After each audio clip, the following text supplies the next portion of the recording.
Hello friends, मी तेजस गायधने. मी माझ्या YouTube चॅनलवर तुमचं सर्वांचं स्वागत करतो आहे. गोंडवाना विद्यापीठ गडचिरोलीला BCom 5th सेमकरिता एक सब्जेक्ट आहे ज्याचं नाव आहे अंकेक्षण, ज्याला आपण इंग्लिशमध्ये ऑडिट म्हणतो. त्यातील युनिट नंबर 2 ज्याचं नाव आहे नैतिक परीक्षण आणि प्रमाणन. तर आजच्या या व्हिडिओ लेक्चरमध्ये आपण या टॉपिकवर म्हणजेच नैतिक परीक्षण कशाला म्हणतात आणि प्रमाणन कशाला म्हणतात त्याचे सर्व जे काही फीचर्स आहेत ते सगळे आपण या व्हिडिओमध्ये बघणार आहोत. तर चला सुरू करूया आपण आपल्या व्हिडिओला. या अगोदर जर तुम्ही माझा यूट्यूब चॅनल अजूनपर्यंत सबस्क्राईब जर केले नसाल तर सबस्क्राईब करा, बेल आयकन क्लिक करा, ज्यामुळे माझ्या व्हिडिओची नोटिफिकेशन तुम्हाला वेळोवेळी मिळत राहील. त्याच्यानंतर आता आपण आपल्या टॉपिककडे येऊया. आता नैतिक परीक्षण आणि प्रमाणन कशाला म्हणतात ते समजून घेणे अत्यंत आवश्यक आहे. तर नैतिक म्हणजेच काय? तर नैतिक म्हणजे रूटिंग चेकिंग.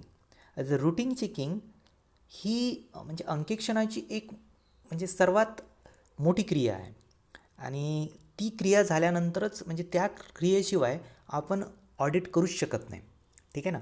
म्हणजेच रूटीन चेकिंग प्लस प्रमाणन प्लस ऑडिट रिपोर्ट ह्या सगळ्यांची मिळून जी काही कार्यवाही बनते त्याला आपण ऑडिट असे म्हणतो. म्हणजेच ऑडिट म्हणजेच काय, तुमच्या हिशोबाची तपासणी पण होते.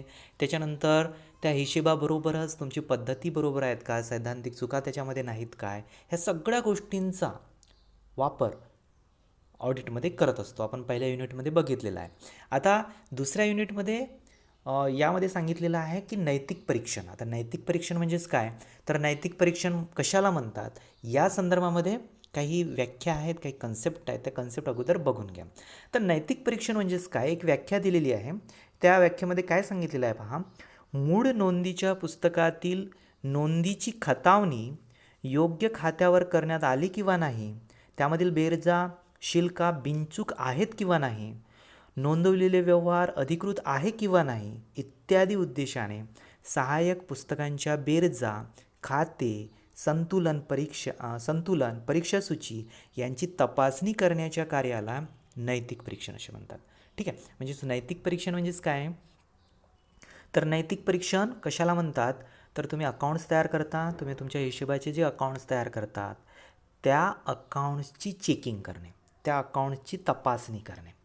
आता ते अकाउंट्स चेक करताना तुम्हाला कोणत्या कोणत्या बुक्सचं चेक करावं लागेल, म्हणजे कोणते कोणते खातेवही तुम्हाला चेक करावं लागेल. तर त्याच्यामध्ये सांगितलेलं आहे की त्याच्यामध्ये अकाउंट्स चेक करताना किंवा नोंदी किंवा खतावणी चेक करताना ती खतावणी योग्य करण्यात आली किंवा नाही, म्हणजे एखादा ट्रान्झॅक्शन झाला तो ट्रान्झॅक्शन बरोबर आहे किंवा नाही इथपासून. म्हणजे जसं मी एखादा सपोज मी माझ्या बँकेमधून पैसे काढले तर त्याचा व्यवहार बरोबर झाला आहे किंवा नाही, म्हणजे माझं कॅश अकाउंट डेबिट होणार, बँक अकाउंट क्रेडिट होणार, बरोबर आहे. तर कॅश अकाउंट डेबिटच झाला का, की चुकून तो क्रेडिट तर नाही झाला. ठीक आहे ना. तर हे सगळ्या गोष्टी म्हणजेच तुम्हाला जसं आपण एखादा ट्रान्झॅक्शन करत असतो तर ते ट्रान्झॅक्शन आपण सगळ्यात अगोदर लिहित असतो, डेली नोट्समध्ये लिहित असतो. तर ते डेली नोट्समध्ये जो काही ट्रान्झॅक्शन नमूद करण्यात आलेला आहे तो ट्रान्झॅक्शन तुमच्या हिशेबामध्ये तसाच नमूद केला आहे, म्हणजे त्याची सैद्धांतिक का म्हणून आपण त्याला नोंद ते बरोबर आहे किंवा नाही तीसुद्धा चेक या डेली रुटीनमध्ये म्हणजेच रुटीन चेकिंगमध्ये करण्यात येते. ठीक आहे ना. तर अशा पद्धतीने याची तपासणी होते. म्हणजेच काय, तुमची खतावणी योग्य प्रमाणात आणि योग्य खात्यावर योग्य प्रकारे करण्यात आली किंवा नाही ते तपासले जाते. त्याच्यानंतर त्यामधील शिल्का, जसं मी सांगितलं आहे की लेजर अकाउंट्स तयार करण्यात येतात. म्हणजेच एखादा ट्रान्झॅक्शन झालं तर ट्रान्झॅक्शन झाल्यानंतर तो ट्रान्झॅक्शन त्याची अगोदर जर्नल एंट्री तयार करण्यात येते. जर्नल एंट्री भरून आपण कुठे करतो, लेजरमध्ये त्याची एंट्री करतो. लेजरच्या डेबिट साईडला क्रेडिट साईडला बरोबर आहे किंवा नाही ते, आणि त्याच्यानंतर त्याची टोटल केली जाते आहे ना. म्हणजे बॅलन्सिंग फिगर काढण्यात येतो आपण ज्याला ब्रॉडडाऊन बॅलन्स. मग त्याच्यानंतर तो अगोदर आपण त्याला कॅरीड डाऊन करतो आणि कॅरीड डाऊन केल्यानंतर मग ते पुढच्या महिन्यामध्ये किंवा पुढच्या हफ्त्यामध्ये आपण त्याला ब्रॉडडाऊन करत असतो. तर ती जी शिल्लक आहे ती शिल्लक बरोबर आहे किंवा नाही याची चेकिंग या नैतिक परीक्षणामध्ये करण्यात येते. त्याच्यामुळे बेरजा किंवा शिल्का बिनचूक आहे किंवा नाही, नोंदवलेले व्यवहार अधिकृत आहे किंवा नाही, ते योग्य व्यवहार आहे का, अधिकृत कायद्यामध्ये बसतात का ते व्यवहार. ठीक आहे ना. ह्या सगळ्या गोष्टींची चेकिंग होते. या उद्देशाने सहाय्यक पुस्तकांच्या बेरजा, खाते संतुलन, परीक्षा सूची जी आपण ट्रायल बॅलन्स करतो ना, तर ट्रायल बॅलन्स कशी असते, कशाला म्हणतो ट्रायल बॅलन्स?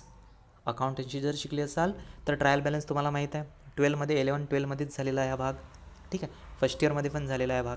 ट्रायल बॅलन्स म्हणजेच काय, तर ट्रायल बॅलन्स म्हणजे तुमच्या लेझरची जी काही बॅलन्सिंग फिगर आहे, ज्याला आपण शिल्लक म्हणतो, शिल्लक अमाऊंट, शिल्लक राशी, तर त्या शिल्लक राशीची टोटल, म्हणजे शिल्लक राशी ती डेबिट शिल्लक आहे की क्रेडिट शिल्लक आहे, म्हणजे नावे बाकी आहे की जमा बाकी आहे. तर ते नावे बाकी असेल तर नावे बाजूला, जमा बाकी असेल तर जमा बाजूला. तर अशा पद्धतीने आपण ट्रायल बॅलन्स लिहित असतो. तर त्या ट्रायल बॅलन्स लिहिताना तर ट्रायल बॅलन्सची डेबिट आणि क्रेडिट ही म्हणजे सेम येते.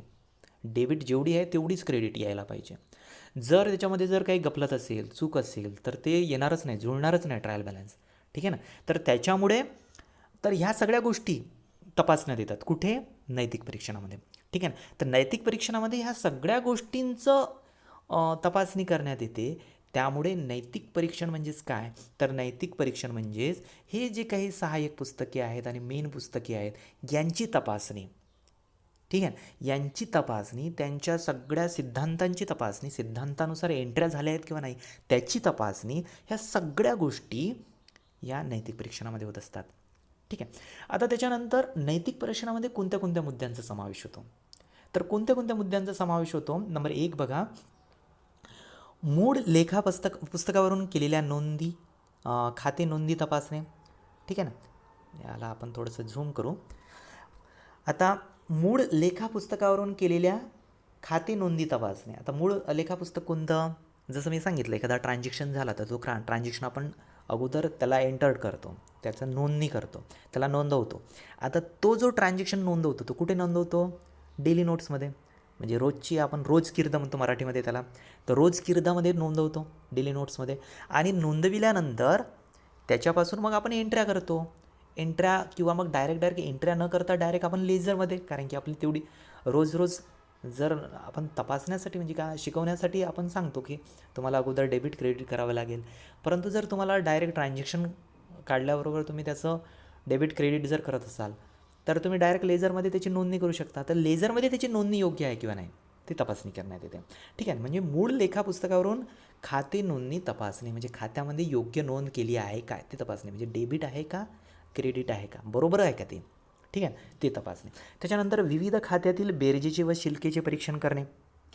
आता खाते जे आपण लेझर म्हणतो, लेझर अकाउंट्स म्हणतो, त्या खात्याची जी काही शिल्लक आहे किंवा जी काही बेरीज आहे ते बेरीज करणे हा एक सोपा काम आहे, कोणी पण करू शकतो बेरीज. एखादे अकाउंट्स त्याच्यासमोर केलं, 5व्या वर्गातल्या मुलाला आपण सांगितलं की ही अकाउंट्स आहे, याची डेबिट साईडची टोटल कर, याची क्रेडिट, हे घे कॅल्क्युलेटर, बरोबर आहे किंवा नाही ते चेक कर. ठीक आहे, तो करू शकतो. ठीक आहे ना. तर डेबिट आणि क्रेडिटची टोटल करणे. त्याच्यानंतर डेबिट जर जास्त असेल, क्रेडिट जर कमी असेल, तर डेबिटमधून क्रेडिट मायनस केल्यानंतर जी काही बॅलेन्स आहे ते बॅलेन्स आपण बॅलन्सिंग फिगर आहे ते बॅलन्सिंग फिगर बरोबर आहे किंवा नाही, म्हणजे याच्यातून ती क्रेडिट मायनस केल्यानंतर किंवा याच्यातून डेबिटमधून क्रेडिट मायनस केलं, क्रेडिटमधून डेबिट मायनस केल्यानंतर तुम्हाला जी काही बॅलन्सिंग आहे, आता डेबिट बॅलन्स असो की क्रेडिट बॅलन्स असो, ते काढण्यात येते. तर ते बरोबर आहे किंवा नाही, बरोबर आहे, म्हणजे हेच जर तपासण्यात येते. त्याच्यानंतर नंबर 2 विविध खात्यातील बेरजेचे व शिल्केचे परीक्षण करणे. त्याच्यानंतर नंबर 3 पहा, खातेवहीतील सर्व खात्याच्या नावे आणि जमा बाजूच्या बेरजा, त्यावरील शिल्का व शिल्काचे परीक्षा सूचीला केलेले स्थानांतरण तपासणे. ठीक आहे ना. आता बेरजा झाल्या, बेरजानंतर शिल्का, बेरीज केल्यानंतरच आपण शिल्लक काढू शकतो ना, म्हणजे बॅलन्सिंग अमाऊंट काढू शकतो ना. आणि बॅलन्सिंग अमाऊंट काढल्यानंतर ती ट्रान्सफर करतो आपण नेक्स्ट इयरला, नेक्स्ट मंथला, तर ते बरोबर करण्यात आले किंवा नाही, किंवा मागच्या वर्षीची काही जी काही बॅलन्सिंग फिगर आहेत ते यावर्षी बरोबर करण्यात आल्या किंवा नाही. तर मागच्या वर्षीची जी काही बॅलन्सिंग फिगर किती होती आणि यावर्षी ब्रॉडडाऊन बॅलन्स किती केली, बरोबर आहे. तर या सगळ्या गोष्टी आपण चेक करत असतो याच्यामध्ये. ठीक आहे. त्याचबरोबर ट्रायल बॅलन्सला बरोबर घेण्यात आलं आहे किंवा नाही, म्हणजे जर एखादा डेबिट क्रेडिट असेल तर ते बरोबर आहे किंवा नाही. एखादा ट्रान्झॅक्शन, एखादा क्रेडिटर्स असेल तर क्रेडिटर्स म्हणजे ही तुमची लायबिलिटीज आहे, आणि लायबिलिटीज आपण कोणत्या साईडला करायला पाहिजे, तर ती क्रेडिट साईडला, ट्रायल बॅलन्सच्या क्रेडिट साईडला आहे किंवा नाही.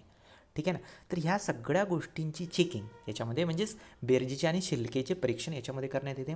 त्याच्यानंतर नंबर 3 आपण पाहिलं होतं, खातेवहीतील सर्व खात्याच्या नावे बाजू, जमा बाजू, बेरजा, त्यावरील शिल्का, शिल्काचे परीक्षा सूचीतील केलेले स्थानांतर, परीक्षा सूची म्हणजेच बॅलन्स शीटमध्ये केलेले स्थानांतर हे बरोबर आहे किंवा नाही. ते सुद्धा याच्यामध्ये चेक करण्यात येते. त्याच्यानंतर आहे नंबर 4, परीक्षा सूचीतील नावे बाकी जमा बाकी याची तपासणी करणे. आत्ताच सांगले परीक्षा सूची म्हणजे ट्रायल बॅलन्स.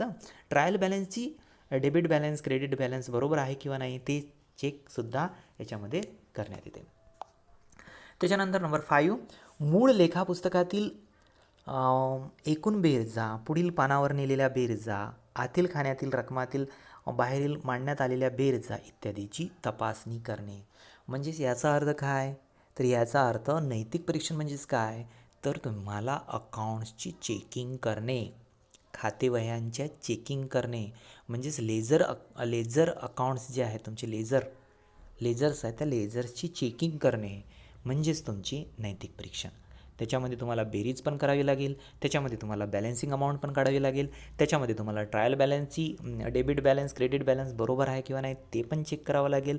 त्याच्यानंतर जे आपण ट्रान्सफर करतो ते ट्रान्सफर डेबिटलाच किंवा क्रेडिटलाच झालं आहे का त्या पद्धतीने चेकिंग करणे. ह्या सगळ्या गोष्टींचा अंतर्भाव, ह्या सगळ्या गोष्टींची नोंदी याच्यामध्ये घेतल्या आहेत किंवा नाही याची सगळी तपासणी यामध्ये करण्यात येते. तर अशा पद्धतीने याला म्हणतो आपण नैतिक परीक्षण आणि नैतिक परीक्षणामध्ये घेण्यात आलेला मुद्दा. त्याच्यानंतर नेक्स्ट पहा, नैतिक परीक्षणाचे गुण. आता नैतिक परीक्षणाच्या गुणामध्ये काय काय असते, तर विशेष योग्यतेची आवश्यकता नाही. नैतिक परीक्षणामध्ये विशेष योग्यतेची आवश्यकता नाही. त्याच्यानंतर नंबर 2, आता योग्यतेची मी मगाशीच सांगितलं, कोणताही 5व्या वर्गातला मुलगा टोटल तर करू शकतो, बॅलन्सिंग फिगर तर काढू शकतो. एखाद्याला सांगितलं ज्याला अकाउंटिंगची समजत पण नाही, परंतु त्याला सांगितलं हे अकाउंट्स आहेत, अकाउंट्स बुक आहे, या अकाउंट्समधले प्रत्येक लेझरची तू डेबिट बॅलन्स क्रेडिट बॅलन्स कर आणि जे बॅलन्सिंग फिगर आहे ते बरोबर आहे किंवा नाही ते चेक कर. कोणी पण करू शकते. 8व्या 9व्या 10व्या वर्गातला मुलगा पण एक कॅल्क्युलेटर घेऊन ते टोटल करू शकतो आणि टोटलमधून या मोठी टोटल जी आहे त्या मोठ्या टोटलमधून लहान टोटल मायनस करून ते बॅलन्सिंग फिगर बरोबर आहे किंवा नाही ते चेक करू शकतो. त्याच्यामुळे विशेष योग्यतेची आवश्यकता नाही. परंतु विशेष योग्यतेची आवश्यकता कुठे पडेल, थोडी बहुत आवश्यकता पडेल, ती म्हणजेच जे डेबिट क्रेडिट बरोबर आहे किंवा नाही ते चेक करण्यासाठी. ठीक आहे, नाहीतर असं ओव्हरऑल जर विचार केला तर खूप जास्त काही योग्य म्हणजे आवश्यकता नाही, विशेष योग्यतेची आवश्यकता नाही. ठीक आहे. त्याच्यानंतर दुसरा मुद्दा आहे गणितीय शुद्धतेबद्दल विश्वास. आता गणितीय शुद्धता का म्हणून आपण नैतिक परीक्षणाचा जर गुण जर विचार केला तर गणितीय शुद्धता म्हणजे का म्हणून आपण त्याला जे टोटल आहे त्या टोटल करूनच आपण त्याची बॅलन्सिंग फिगर काढतो, बॅलन्सिंग फिगरवरूनच ट्रायल बॅलन्स करतो, ट्रायल बॅलन्सवरूनच तुमचं फायनल अकाउंट्स तयार करतो. तर ही जी काही शृंखला आहे ही शृंखला कशावर आधारित आहे, ही गणितीय शुद्धतेवर आधारित आहे. म्हणजे जर तुमची गणितीय शुद्धता नसेल, म्हणजे जर तुमचं कुठेतरी सुरुवातीलाच जर चुकलं तर पुढे पुढे चुकत जाणार आणि पुढे पुढे चुकत गेलं तर तुमची ट्रायल बॅलन्स चुकणार. ट्रायल बॅलन्स जर चुकली, ट्रायल बॅलन्समध्ये जर घोड झाला तर फायनल अकाउंट तुमचा बरोबर येणार नाही. ठीक आहे ना. तर त्याच्यामुळे हे जे नैतिक परीक्षण आहे हे नैतिक परीक्षण गणिताच्या शुद्धतेवर अवलंबून असते. ठीक आहे, नंबर 2. त्याच्यानंतर साधारण लबाड्या किंवा अफरातफर उघडकीस येतात. आता काही अकाउंटंटनी जर किंवा काही दिवाणजींनी जर बॅलन्सिंग म्हणजे काय म्हणून आपण टोटल करण्यामध्ये काही घबाड केलं असेल आणि बॅलन्सिंग फिगर चुकीच्या पद्धतीने काढला असेल आणि त्याचा इफेक्ट ट्रायल बॅलन्सवर बरोबर त्यांनी मॅनेज करून टाकलं असेल तर त्यासुद्धा टोटल मारण्यामध्ये किंवा बॅलन्सिंग फिगर काढण्यामध्ये त्या छोट्या मोठ्या ज्या काही चुका आहेत किंवा अफरातफर आहेत किंवा लबाड्या आहेत त्या सर्व बाहेर निघतात. ठीक आहे. त्याच्यानंतर नंबर 4, आकड्यात बदल करता येत नाही. कारण की जेव्हा आपण टोटल करत असतो तेव्हा टोटल करताना त्या सगळ्या गोष्टी येत असतात आणि त्याच्यामुळे आपण आकड्यामध्ये बदल करू शकत नाही. त्याच्यामध्ये काय चुकलेलं आहे ते राऊंड करू शकतो, नाही हे तुमचं बॅलन्सिंग फिगर चुकलेलं आहे किंवा ही तुमची बेरीज चुकलेली आहे, हे टोटल तुमची बरोबर नाही आहे. तर त्याच्यामुळे आकड्यामध्ये, कारण की याचा जो उल्लेख असतो याचा उल्लेख ऑडिट रिपोर्टमध्ये करण्यात येतो की तुमचं इथं चुकलेलं होतं, इथं चुकलेलं होतं, इथं मॅनेज करण्यात आलं होतं, इथं असं झालं होतं. तर ह्या सगळ्या गोष्टी रिपोर्टमध्ये येत असतात आणि त्याच्यामुळे तुम्ही आकड्यामध्ये बदल करू शकत नाही. जे आकडे आहेत तेच आकडे तुम्हाला धरावे लागतील आणि त्या चुका मग त्याच्यानंतर पुढे ज्या ज्या चुका होत जातात त्या सर्व चुका तुम्हाला निदर्शनास आणण्यात येतात आणि त्यानुसारच तुमचं ऑडिट रिपोर्ट बनत असते. त्याच्यानंतर आहे आकड्यातील अफरातफर लवकर सापडते. हे तर आताच सांगितलं की अफरातफर जे आहे आकड्यामधील ते अफरातफर लवकर याच्यामध्ये सापडत असते. आता नैतिक परीक्षणाचे काही दोष पण आहेत. तर काय दोष आहेत? तर यांत्रिक स्वरूपाची कार्य म्हणजे टोटल करणे, टोटल नंतर बॅलन्सिंग फिगर काढणे, ही कसं आहे एक म्हणजे खूप त्रासदायक काम आहे आणि कॅल्क्युलेटर घेऊन बसणे आणि यांत्रिक स्वरूपाचे कार्य आहे आणि त्याच्यामुळे खूप जास्त त्रास येतो आणि ही एक यांत्रिक स्वरूपाची याच्यामध्ये भावनेला काहीच स्थान नसते, कारण की गणित म्हटल्यानंतर याच्यामध्ये काहीच भावनेला स्थान नसते. टोटल तर टोटलच करायची आहे. बॅलन्सिंग फिगर काढायचं तर तिथं ते काढणेच आहे. नफा असेल नाही तर तोटा असेल तर त्याचं काढावंच लागते. त्याच्यामुळे ह्या ज्या प्रक्रियेला एक यांत्रिक स्वरूप प्राप्त होत असते. हा एक तुमचा दोष आहे. त्याच्यानंतर आहे योजनाबद्ध पद्धतीने केलेल्या लबाड्या उघडकीस येत नाही. आता योजनाबद्ध पद्धतीने म्हणजेच काय? तर त्या पद्धतीचा म्हणजे जर 5 रुपयाची जर वस्तू असेल ती 10 रुपयाची वस्तू दाखवणे, खर्च वाढवणे, ठीक आहे ना. खर्च वाढला तर तुमचा नफा कमी आणि तो जो काही प्रॉफिट आहे तो आपल्या खिशामध्ये टाकणे, ठीक आहे. अशा पद्धतीने जर तुम्ही योजनाबद्ध पद्धतीने त्याचे प्रूफसुद्धा तशाच पद्धतीने 5 रुपयाचं बिल ऐवजी 10 रुपयाचं बिल आणलं तर तुमचा प्रूफसुद्धा आहे. त्या पद्धतीने तुम्ही खर्च दाखवण्यात. तर ह्या ज्या काही ह्या योजनाबद्ध लबाड्या आहेत ह्या याच्यामध्ये तुम्ही तुमच्या सिद्धांतानुसारच तुम्ही चालू शकता. जो काही प्रिन्सिपल्स आहेत अकाउंटिंगचे त्या प्रिन्सिपलनुसार तुम्ही चेक करू शकता. परंतु ज्या काही प्लॅनिंग करून काही लबाड्या करण्यात आलेल्या आहेत त्या लबाड्या याच्यामध्ये सापडत नाही, ठीक आहे ना. तर त्याच्यामुळे हे योजनाबद्ध पद्धतीने केलेल्या लबाड्या उघडकीस येत नाही. त्याच्यानंतर नंबर 3 बेजबाबदारपणे काम. आता बेजबाबदारपणे काम म्हणजेच काय? ही एक यांत्रिक स्वरूप असते या कार्याला किंवा कोणत्याही ज्याला अकाउंटन्सीचं नॉलेज नाही आहे अशा माणसाला ते टोटल चेक आहे टोटलच करायला सांगतात. ही टोटल बरोबर आहे का, ती टोटल बरोबर आहे का, त्याची बॅलन्सिंग वगैरे बरोबर आहे का. जो एक ऑडिटर असतो तो ऑडिटर काय करतो, आपल्या सहायकांना ते सोपवून देतो आणि सहायक पण खूप काही शिकलेले नसतात आणि त्याच्यामुळे काय होते, हे जे काम आहे बेजबाबदारपणे करण्यात येते ऑडिटरच्या माध्यमातून, कारण की यांना कमी महत्त्व देण्यात येते. ह्या ज्या कार्याला आहे कमी महत्त्व म्हणजे टोटल करणे कोणी पण करू शकते ना, तर त्याच्यामुळे कमी महत्त्व देण्यात येते. जो ऑडिटर असतो ह्या कामामध्ये तो रस घालत नाही किंवा या कामामध्ये तो कोणाकडून सुद्धा काम करून घेतो आणि मग त्याच्यानंतर तो कन्क्ल्युजन काढत असतो, ठीक आहे. त्याच्यामुळे ऑडिटरच्या माध्यमातून हे बेजबाबदारपणे काम करण्यात येते. सैद्धांतिक चुका लक्षात येत नाही. सैद्धांतिक चुका ज्या असतात त्या सैद्धांतिक चुका सहसा लक्षात येत नाही, कारण की डेबिट क्रेडिटचा जर विचार केला तर बॅलन्सिंग फिगर ते जुळतच असते.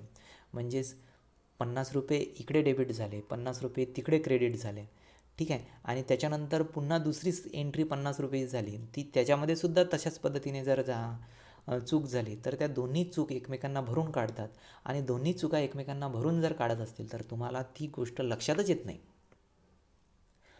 खूप बारीक जर तपासणी केली तर तुमच्या लक्षात येते, नाहीतर असं तर लक्षातच येत नाही. तर त्याच्यामुळे सैद्धांतिक चुका याच्या माध्यमातून लक्षात येत नाही. त्याच्यानंतर आहे नैतिक परीक्षणाला खूप कमी महत्त्व देण्यात येते. मी तुम्हाला आत्ताच सांगितलं खूप कमी महत्त्व देण्यात येते, कारण की ते एक कमी प्रतीचं काम समजण्यात येते. कमी प्रतीचं म्हणण्यापेक्षा हा कमी प्रतीचंच म्हणू शकतो. कोणी पण करू शकतो ना, टोटल कोणी पण करू शकतो ना, बेरीज कोणी पण करू शकतो ना, बॅलन्सिंग फिगर कोणी पण काढू शकतो, 8व्या 9व्या 10व्या वर्गातला मुलगा पण करू शकतो. तर त्याच्यामुळे ते कमी जबाबदारीचे का म्हणून असे जबाबदारीने ते काम करण्यात येत नाही आणि त्याच्यामुळे ह्या कामाला नैतिक परीक्षणाला खूप कमी महत्त्व देण्यात येत असते. हा एक दोष आहे, ठीक आहे. तर अशा पद्धतीने नैतिक परीक्षणाचे आपण गुण पाहत. आता त्याच्यानंतर नैतिक परीक्षण म्हणजेच काय तुम्हाला लक्षात आलेलंच असेल. आता प्रमाणन कशाला म्हणतात, ज्याला आपण वाउचिंग म्हणतो, ते प्रमाणन कशाला म्हणतात ते अगोदर तुम्ही त्याची व्याख्या समजून घ्या. प्रमाणन कशाला म्हणतात ते समजल्यानंतरच प्रमाणनाची व्याख्या समजल्याशिवाय तुम्हाला प्रमाणन कशाला म्हणतात ते समजणार नाही. तर आता वाउचिंगची व्याख्या काय आहे बघा. पहिली व्याख्या, रोख रकमेची किंवा वस्तूंची देवघेव करीत असताना सर्वसाधारणपणे पावत्यांची देवघेव होत असते. कोणती वस्तू कोणाला केव्हा केवढ्यात व किती प्रमाणात दिली ह्या सर्व माहितीबद्दल पावती हा लेखी पुरावा आहे. अशा पावत्यांना प्रमाणके म्हटले जाते. आता साधा जर तुम्हाला सांगायचं झालं सरळ भाषेमध्ये, तर प्रमाणन म्हणजेच काय, तर जे कोणते ट्रान्झॅक्शन तुमच्या बिझनेसमध्ये झालेले आहेत त्या ट्रान्झॅक्शनचा लेखी पुरावा, लेखी प्रूफ म्हणजेच प्रमाणन होय. ठीक आहे ना. ट्रान्झॅक्शनचा म्हणजेच काय म्हणून, व्यवहारांचा लेखी पुरावा म्हणजेच प्रमाणन होय. एका वाक्यामध्ये सांगायचं झालं तर. ठीक आहे ना. आता काही विचारवंतांनी सुद्धा व्याख्या मांडलेल्या आहेत. तर G.R. विल्यम्स यांच्या मते प्रमाणन म्हणजे केवळ पावत्या व इतर प्रपत्राच्या सहाय्याने प्राप्तीचे परीक्षण, तसेच पुस्तकातील नोंदीची मिळवणी नसून कागदी पुराव्याच्या आधारे लेखापुस्तकातील नोंदीची अचूकता व तंतोतंतपणा तपासणे होय. आता तो तर झालंच, म्हणजेच काय, लेखी पुरावा, परंतु त्या पुराव्यानुसार तुमचा व्यवहार बरोबर आहे किंवा नाही. म्हणजे व्यवहार 500 रुपयाचा झाला आणि पुरावा 300 रुपयाचा आहे तर ते चालणार नाही ना. ठीक आहे ना. पुरावा 300 रुपयाचा आहे तर मग व्यवहारसुद्धा 300 रुपयाचाच पाहिजे. 500 रुपयाचं कसं केलं, बरोबर. म्हणजे किंवा पुरावा जर 500 रुपयाचा आहे आणि ट्रान्झॅक्शन तुमचं 600 रुपयाचं, ते चालणार नाही. तर त्याच्यामुळे ही सुद्धा तपासणी याच्यामध्ये तंतोतंतपणा आहे किंवा नाही ते सुद्धा तपासण्यात येते, हे म्हटलेलं आहे R.G. विल्यम्स यांनी. त्याच्यानंतर बाटलेबाई काय म्हणतो, G.R. बाटलेबाई म्हणतो, सहाय्यक पुस्तकात नोंदविलेल्या व्यवहाराच्या खरेपणाची चाचणी म्हणजेच प्रमाणन होय. हे तर तुम्हाला माहीतच आहे.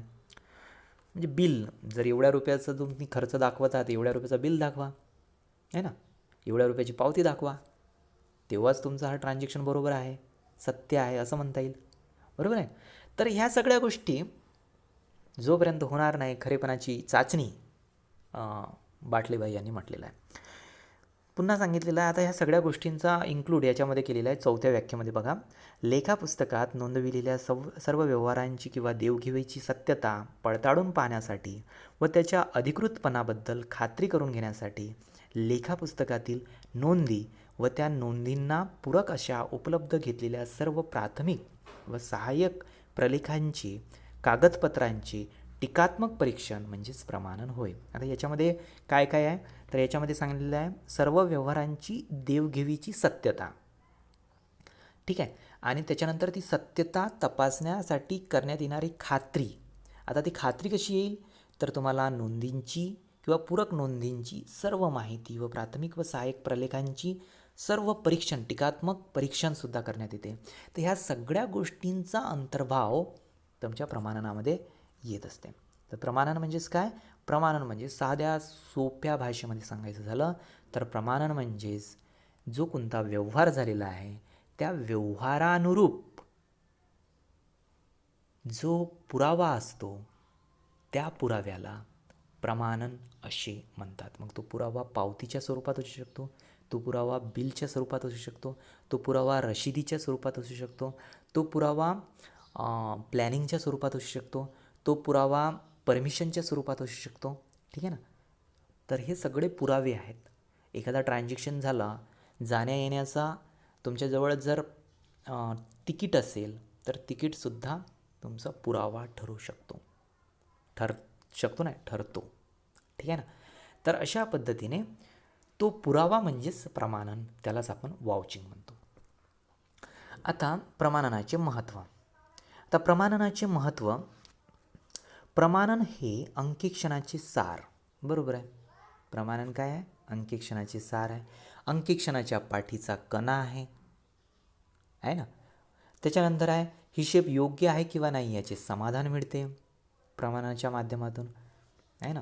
हिशेब योग्य आहे किंवा नाही, जर एवढ्या रुपयाचा तुम्ही खर्च केलेला आहे, दाखवा खर्चाचं काहीतरी प्रूफ दाखवा, आणि प्रूफ जर मिळालं तर तुम्हाला हां ठीक आहे एवढं झालेलं आहे, एवढा खर्च झालेला आहे म्हणू शकतो, बरोबर आहे. तर अशा पद्धतीने तुम्हाला. त्याच्यानंतर व्यवहारांचे प्रमाणन, खरंच हा व्यवहार झालेला आहे, प्रमाणित करा. कशाने प्रमाणित करणार, तर पुराव्याने प्रमाणित करणार, बरोबर आहे. तर त्याच्यामुळे तेच आणि त्याच्यानंतर नंबर 5 बघा, व्यवहारातील संबंध वास्तविकता तपासली जाते. आता संबंध आणि वास्तव, खरंच तो आहे का, खरंच झाला का एवढा खर्च, खरंच एवढं उत्पन्न आलं का, तर वास्तविकता याच्यामधून मिळत असते. नंबर नेक्स्ट आहे प्रमाणनाच्या सखोलतेवर व दक्षतेवर अंकेक्षण कार्याचे यश अवलंबून असते. आता प्रमाणनाच्या सखोलतेवर व दक्षतेवर अंकेक्षण कार्याचे यश अवलंबून असते. बरोबर आहे, अवलंबून असते. किंवा जेवढा तुम्ही सखोल पद्धतीने प्रमाणन करणार तेवढ्या तुम्हाला अंकेक्षण 100% प्युअर होईल. बरोबर. त्याच्यानंतर आहे नंबर 7, प्रमाणनाशिवाय अंकेक्षण होऊच शकत नाही. बरोबर आहे, जोपर्यंत प्रमाणन नाही अंकेक्षण होऊ शकत नाही. ऑडिट त्यालाच म्हणतात जेव्हा तुमचा हिशेब बरोबर आहे किंवा नाही, आणि ते बरोबर असेल तर त्या हिशेबानुसार, त्या ट्रान्झॅक्शननुसार तुमच्याकडे प्रूफ आहेत किंवा नाही. आणि जर प्रूफ नसतील, प्रमाणन जर होत नसेल, तुमच्या व्यवहारांचं प्रमाण जर तुमच्याकडे नसेल, तर तुमचं ऑडिट होऊ शकत नाही. त्याच्यानंतर आहे प्रमाणनाचे उद्देश. आता प्रमाणन का बरं, वाउचिंग का बरं करत असतो, काय उद्देश आहे, तर सर्व व्यवहार व्यापाराशी संबंधित आहेत काय ते तपासण्यासाठी. त्याच्यानंतर व्यवहाराची अधिकृतता म्हणजे ते लीगल व्यवहार आहेत का ते तपासण्यासाठी. व्यवहाराची योग्य नोंद झाली आहे का ते तपासण्यासाठी. व्यवहाराची सत्यता दर्शविणारा प्रपत्र बरोबर आहे किंवा नाही ते तपासण्यासाठी. म्हणजे ट्रान्झॅक्शन सत्य आहे किंवा नाही ते तपासण्यासाठी. या सर्व गोष्टीसाठी प्रमाणन आवश्यक असते. ठीक आहे, थोडंसं मी लवकर घेतो कारण की हे सोपं भाग आहे. पुन्हा जास्त मी उदाहरण दाखले देत नाही कारण की हे सोपा भाग आहे आणि एकमेकांवर अवलंबून आहे. म्हणजेच रूटीन चेकिंग आणि वाउचिंग हे एकमेकांवर अवलंबून आहे. रूटीन चेकिंगशिवाय वाउचिंग होऊ शकत नाही, आणि वाउचिंग हा रूटीन चेकिंगवर अवलंबून आहे. म्हणजेच तुमचं जे ट्रान्झॅक्शन आहे तर ट्रान्झॅक्शनवर अवलंबून आहे. ट्रान्झॅक्शनवर तेवढ्या रुपयाची नोंद झाली आहे तर तेवढ्या रुपयाची नोंद झाली आहे तर तेवढ्या रुपयाचं तुम्ही प्रमाण दाखवा, आहे ना, प्रूफ दाखवा. ठीक आहे, तर त्याच्यामुळे हे सोपं भाग आहे. त्याच्यानंतर आहे प्रमाणकाचे मुख्य 2 प्रकार पडतात. आता प्रमाणकामध्ये सुद्धा बिल्समध्ये सुद्धा 2 प्रकार पडतात. आता पहिला आहे मूळ प्रमाणक ज्याला आपण प्रायमरी वाउचिंग म्हणतो, आणि दुसरं सेकंडरी वाउचिंग. आता प्रायमरी वाउचर कोणते आणि सेकंडरी वाउचर कोणते आहे, तर प्रायमरी वाउचर म्हणजेच काय, जे वाउचर मुख्य खरेदी विक्रीच्या व्यवहाराशी संबंधित आहेत. मग त्याच्या संदर्भात असलेल्या जी काही बीजक असतील, बिल्स असतील ज्याला आपण बिल्स म्हणतो, रिसिप्ट्स असतील ज्याला आपण पावत्या म्हणतो, ठीक आहे ना, तर हे जे आहेत मुख्य व्यवहाराशी संबंधित असलेले त्याला आपण मूळ प्रमाणक असे म्हणतो. म्हणजे बिल झाला तर बिल, म्हणजे मी 10 रुपये खर्च केले, 10 रुपयाचं बिल. स्टेशनरी खर्च केली 500 रुपये, 500 रुपयाचं बिल. तर हे काय झालं, मूळ प्रमाणक झालं आहे. मी नागपूरला गेलो आणि नागपूरमध्ये मी एक ट्रान्झॅक्शन केला, मी त्या बँकेमध्ये किंवा त्या ऑफिसमध्ये तेवढे पैसे भरले. ठीक आहे, मला इम्पोर्ट एक्सपोर्ट ऑफिसमध्ये जावं लागलं आणि तिथे मला त्यांची जी काही फीज आहे ती फीज दिली, 5,000 रुपयाची फीज दिली, तर 5,000 रुपयाची जी पावती आहे ती पावती. ठीक आहे, परंतु त्यासाठी मला परमिशन घ्यावी लागली. ती परमिशन म्हणजेच काय, त्याच्यामध्ये ट्रान्झॅक्शन तर नाही आहे, पैसे तर नाही आहे, परंतु ते तुम्ही ट्रान्झॅक्शन केला तर तुम्ही गेले होते, तुमच्याकडे तेवढ्या रुपयाची रिसिप्ट आलेली आहे, परंतु ते रिसिप्ट संबंधित काही अजून गोष्टी असतात, त्याला आपण गौण किंवा दुय्यम प्रमाणक म्हणतो. त्याच्यामध्ये काय काय असते, तर त्याच्यामध्ये असते प्राप्त झालेले आदेश, जी काही परमिशन मिळालेली, ऑर्डर मिळालेली असेल तो ऑर्डर. ठीक आहे ना, एखाद्या गोष्टींचा ऑर्डर, तुम्ही तो ट्रान्झॅक्शन करत आहात तर त्या ट्रान्झॅक्शनची परमिशन आहे ना, त्या परमिशनवर तुम्हाला एवढ्या रुपयाचं ट्रान्झॅक्शन केलं का, तेवढ्या रुपयाचं ट्रान्झॅक्शन केले का हे माहीत नसते, परंतु तुम्हाला तो ऑर्डर दिलेला आहे की तुम्ही तो ट्रान्झॅक्शन करू शकता. ठीक आहे ना, तर हे लीगल प्रोसेस आहे, आणि लीगल प्रोसेस करण्यासाठी तुम्हाला लीगल डॉक्युमेंट तुमच्याकडे असणे, हे जे गौण डॉक्युमेंट म्हणतो तुमच्या हिशेबाशी संबंधित जरी नसले तरी पण तुमच्या हिशेबाला रिलेटेड आहेत, संबंधित आहेत. नाही समजलं, म्हणजे जर तुम्हाला ट्रान्झॅक्शन हा तुम्ही पैशामध्ये करू शकता, परंतु ते पैशाची परमिशन देण्याचं काम हे गौण कागदपत्र करत असतात, ज्याला आपण सेकंडरी वाउचिंग म्हणतो, सेकंडरी वाउचर म्हणतो. ठीक आहे, त्याच्यामुळे वाउचरचे सुद्धा 2 प्रकार, म्हणजे जो प्रत्यक्ष व्यवहाराशी संबंधित आहे त्याला आपण प्रायमरी वाउचर म्हणतो, आणि जो संबंधित नाही परंतु असंबंधित आहे असंही म्हणू शकत नाही, परंतु तो अप्रत्यक्षपणे संबंधित आहे, त्याला आपण सेकंडरी वाउचर असं म्हणतो. ठीक आहे, आता हे झाले प्रमाणकाचे 2 प्रकार.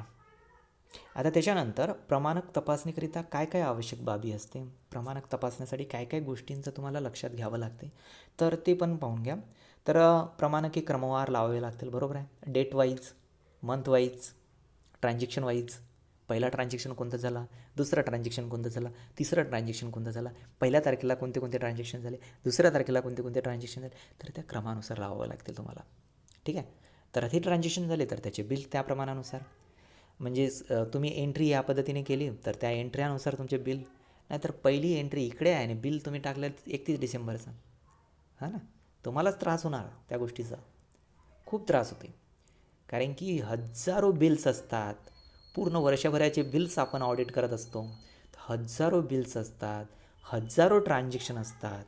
त्याबरोबर त्यांची क्रमवारी जोपर्यंत लावणार नाही, नाहीतर तुमचं काम वाढल्याशिवाय राहणार नाही, है ना. तुम्ही पागल होऊन जाल, एवढे बिल्स होतात. आणि त्याच्यानुसार तुमच्या तारखेनुसार तुम्ही क्रमवार जर लावले तर मग ते व्यवस्थितपणा येत असते. ठीक आहे. पहिला मुद्दा, आवश्यक बाबी, तुम्हाला प्रमाणके क्रमवार लावावे लागतील. प्रत्येक क्रमांकावर तारीख असावी, म्हणजे प्रमाणकावर तारीख असावी, त्याप्रमाणे अनुक्रमांक दिलेला असावा, बरोबर आहे. तारीख असावी, 1 तारखेचा, 2 तारखेचा, 3, असे प्रकारे तुम्हाला ते प्रमाणके लावावे लागतील. आणि बिल नंबर पण टाकून द्यावा लागेल, 1 नंबरचा, 2 नंबरचा, 3 नंबरचा, असं क्रमवार तुम्हाला क्रमांक टाकावा लागेल. त्याच्यानंतर नंबर 3, प्रमाणके पक्षकारांच्या नावाचीच असावी. पक्षकारांची म्हणजे जर मी ज्या कंपनीचं ऑडिट करत आहे, ज्या संस्थेचं ऑडिट करत आहे, त्या संस्थेच्याच नावाचे पाहिजेत. ठीक आहे ना. मी एखाद्या कॉलेजचं ऑडिट करत आहे तर कॉलेजच्याच नावाचे ते सगळे बिल्स पाहिजेत. नाहीतर काही बिल्स प्रिन्सिपलच्या नावाने, काही बिल्स सचिवाच्या नावाने, काही बिल्स एखाद्या प्राध्यापकाच्या नावाने, असं चालणार नाही. काही अकाउंटंटच्या नावाने, काही बाबूच्या नावाने, असं चालणार नाही. जर तुमची संस्था ज्या नावाने रजिस्टर्ड आहे त्या संस्थेच्या नावानेच पाहिजेत बिल्स, सर्वच्या सर्व बिल, सर्वच्या सर्व रिसिप्ट, सर्वच्या सर्व परमिशन्स, सर्वच. हां, त्याच्या वतीने त्या याच्या वतीने प्रिन्सिपल्स म्हणजे कॉमन ऑथॉरिटी त्याला मिळत असते, प्रिन्सिपल्सलाच मिळत असते. आता जर आपण याचा जर विचार केला तर, कशाचा, कॉलेजचा विचार केला तर, परंतु एखादी जर बिझनेस असेल तर त्याला ऑथॉरिटी एखादा कामं आपण त्याला डायरेक्टरला मिळू शकते, MDला मिळू शकते, मॅनेजिंग डायरेक्टरला मिळू शकते. परंतु बिल्स मात्र त्या संस्थेच्याच नावाने पाहिजेत. ओके, ठीक आहे. त्याच्यानंतर अंकेक्षण काळाशी संबंधित असावे. आता काळाशी म्हणजे प्रमाणकी काळाशी संबंधित असावे. म्हणजे तुम्ही ऑडिट करत आहात 18-19चा किंवा 19-20चा आणि बिल आणत आहात 2015चा, चालणार का? नाही ना. त्याच काळाशी संबंधित पाहिजे. तुम्ही त्या काळाशी संबंधित जर तुमचा व्यवहार झाला असेल, त्या काळाशी संबंधित म्हणजे 2015ची उधारी तुम्ही आत्ता देत असाल, परंतु तो आत्ताच्या तारखेतला पाहिजे. 15चा जरी असेल बिल तुम्ही पेड करत आहात, परंतु आत्ताच्या तारखेतील नवीन बिल पाहिजे. ठीक आहे ना. तर अशा पद्धतीने काळाशी म्हणजेच तुमच्या टायमिंगशी रिलेटेड असावा. ठीक आहे, म्हणजे तुमच्या फायनान्शियल इयरशी रिलेटेड असावा, डायरेक्ट म्हटलं तर. त्याच्यानंतर आहे प्रमाणकावर योग्य अधिकार, योग्य जबाबदार व अधिकाऱ्याची स्वाक्षरी असावी. जे काही प्रमाणके तुम्ही घेतलेले आहात, कुठून घेतलेले आहात, कोणत्या अधिकाऱ्याकडून घेतले, त्याच्या अधिकाराची सही पाहिजे. नाहीतर बिना सहीचा प्रमाणक म्हटल्या जाणार नाही. ठीक आहे ना. तो प्रूफ समजल्या जाणार नाही. त्याच्यावर योग्य त्या अधिकाऱ्याची साईन असणे आवश्यक आहे. त्याच्यानंतर आहे प्रमाणकावर योग्य व जबाब झालं. 500 रुपये किंवा त्यापेक्षा जास्त रकमेच्या पावतीवर 1 रुपयाचा रेव्हेन्यू स्टॅम्प लावलेला असावा. हे तर सगळ्यांनाच माहीत असेल की जर तुम्हाला 500 रुपयेपेक्षा जास्त जर खर्च करावा लागला असेल, त्याच्यावर आता मला वाटते लिमिट वाढली, 5000च्या वर झाली आता. 500 नाही, 5000 झाले आता. हे 500 रुपये अगोदर होता. तर 5000च्या वर जर तुम्ही कोणाला पैसे एका महिन्यामध्ये जर देत असाल, त्याची मजुरी देत असाल किंवा त्याचं सॅलरी जर देत असाल एका व्यक्तीला, तर त्याच्यावर तो 5000च्या वर असेल तर तुम्हाला 1 रुपयाची रेव्हेन्यू तिकीट आणि त्याच्यावर साईन घ्यावी लागते, आहे ना. हां, 500 रुपये नाही, 5000 पाहिजे इथे. ठीक आहे. त्याच्यानंतर आहे पावतीवर खोडतोड असेल तर त्या ठिकाणी संबंधित अधिकाऱ्याची स्वाक्षरी असावी. संबंधित अधिकाऱ्याची स्वाक्षरी, पावतीवर जर खोडतोड असेल, सपोज जर तुम्ही 500ची 5000 करत असाल तर 1-0 वाढवला किंवा त्याच्यामध्ये जर रीरायटिंग जर करत असाल तर तिथे तुम्हाला त्या अधिकाऱ्याची स्वाक्षरी घेणे आवश्यक आहे. तेव्हाच तो प्रूफ ग्राह्य धरण्यात येईल, अधिकृत समजण्यात येईल. अन्यथा तो अनधिकृत समजण्यात येईल. तुम्ही त्याच्यामध्ये खोडतोड केली, लबाडी केली असं समजण्यात येईल. ठीक आहे ना. त्याच्यानंतर आहे प्रमाणक वैधतेच्या सर्व कसोट्या पूर्ण करतो का याची तपासणी करावी. वैधतेच्या सर्व कसोट्या पूर्ण करणारा असावा. त्याच्यानंतर आहे पावत्यांचे प्रमाणन कसे करावे. तर पावत्या आणि बिल्स म्हणजे प्रमाणक किती चालेलं आहे. अंकेक्षण व प्रमाणकाचे परीक्षण स्वतः किंवा जबाबदार सहायकाकडून ही तर माहीतच आहे. प्रमाणक हे तारखेनुसार ते पण आलेलं आहे. म्हणजे ह्यात सगळ्या त्याच त्या कंडिशन्स आलेल्या आहेत. तुम्ही ह्या वाचून घ्या. त्याच त्या गोष्टी आलेल्या आहेत आणि ह्या सगळ्या गोष्टींचं अंतर्भाव तुम्हाला प्रमाणके तपासण्यासाठी असावा. तर अशा पद्धतीने प्रमाणके आणि रुटीन चेकिंग आणि वाउचिंग ह्या दोन्ही गोष्टीच्या माध्यमातून तुम्ही अंकेक्षण करत असता. आणि ही जर दोन्ही गोष्टी जर कंप्लीट झाल्या त्याच्यानंतर ज्या काही चुका आहेत, ज्या काही लबाड्या आहेत, ज्या काही दुरुस्त्या आहेत त्या तुमच्या समोर येऊन जातात आणि मग त्याच्यानंतर तुम्ही त्याचा उल्लेख तुमच्या ऑडिट रिपोर्टमध्ये करत असता. तर आजच्या या व्हिडिओमध्ये एवढंच. पुन्हा नेक्स्ट व्हिडिओमध्ये आपण पुन्हा पाहू. जर तुम्ही माझं यूट्यूब चॅनल सबस्क्राईब जर केले नसेल तर सबस्क्राईब करा. तुम्हाला अशा प्रकारचे ऑनलाईन व्हिडिओ मिळतील. ठीक आहे. थँक्यू.